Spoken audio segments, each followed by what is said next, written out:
Okay, we have been talking about ratios, which are used to compare related things such as quantities and ingredients, scales on a map, comparing size, how many boys to girls. Those are all ratios. But a rate is actually used to measure or compare things that are measured in different units. So, for example, the units of kilometers per hour. The word per is really a telltale sign you're dealing with rates. And that's symbolized in mathematics by a slash. So here we have 20 kilometers per hour.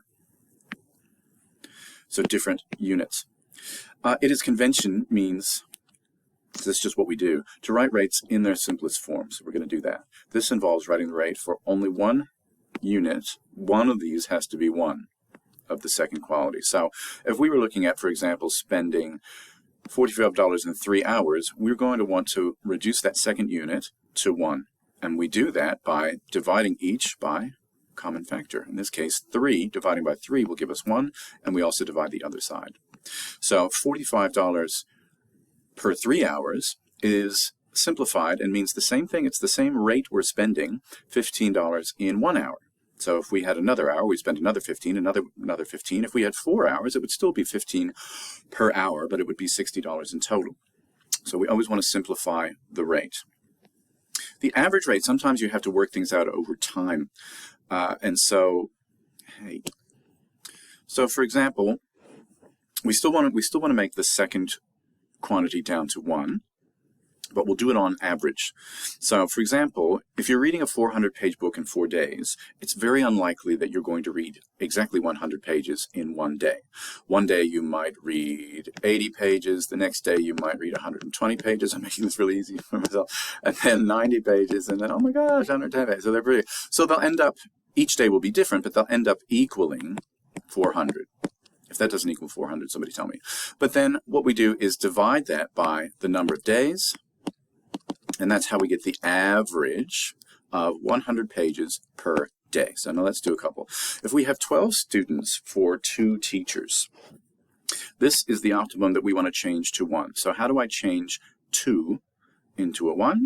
All I do is divide that by itself, and I get 1. And I have to always, of course, do that on the other side, divide by 2, and that gives us 6. So now we've got 6 students for 1 teacher, and that's what the goal is. We want to get to 1. And remember, this is another way of saying the magic word per. This is what our rates are all about. So we could say another way, 6 students per teacher. There's the telltale sign. Teacher. Over here we have $28 to get us 4 kilograms of something. I hope it's edible and yummy. So how do I make this second number appear to be 1? I divide it by 4 in this case. That will give me 1 kilogram. And of course I have to do the same on the other side. Divide that by 4, and that gives us 7. So remember, we're dealing with $7 for 1 kilogram, or $7 per kilogram.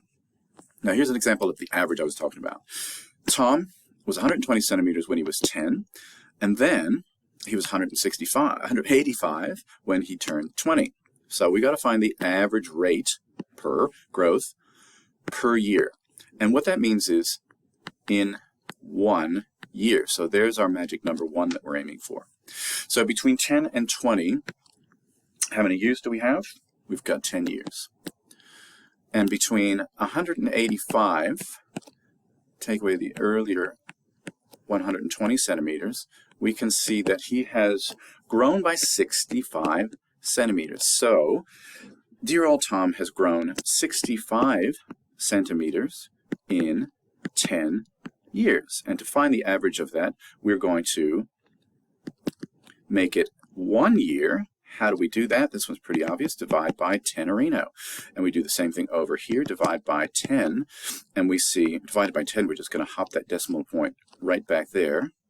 6.5 centimeters in 1 year. Or 6, that's a 6.5 centimeters per year. Cheers.